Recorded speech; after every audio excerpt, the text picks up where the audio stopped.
Hello বন্ধুরা, আজ আমি চলে এসেছি আয়ুষ মোবাইল সেন্টারে, যেটা দুর্গাপুর বাজারেই। এখানে আমি নিতে এসেছি একটা মোবাইল। আমার দীর্ঘদিন ধরে ভিভো মোবাইলটা 2019 সাল থেকে রয়ে গেছে। ছেলেদের অত্যাচারে মোবাইলের নাজেহাল অবস্থা হয়ে গেছে বন্ধুরা। এই জন্য আমি বাধ্য হয়ে একটা মোবাইল নিতে হচ্ছে। তো প্রথমে দেখালো রেডমি। দেখলাম। রেডমি দেখার পর দেখালো ভিভো দেখলাম।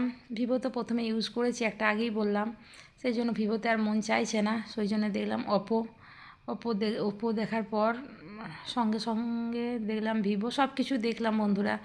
দেখার পর এই যে আমার সঙ্গে গেছিলো আমার ছেলে, ছোট ছেলে, আমার বড় ছেলে, আমার বর এবং আমার ভাই। তা চারজন মিলে সবাই মিলে দেখলাম, দেখে এটাই নিলাম, ওপোটা। বন্ধুরা, এই ওপো আপনারা যদি কেউ ব্যবহার করে থেকেছেন বা থাকেন তাহলে জানাবেন এই সম্পর্কে। আর আমি আমি তো নিচ্ছি, জানি না কীরকম কী হবে, আপনারা কমেন্ট বক্সে জানাবেন। কমেন্ট বক্সে ব্যবহার জানালে খুব খুশি।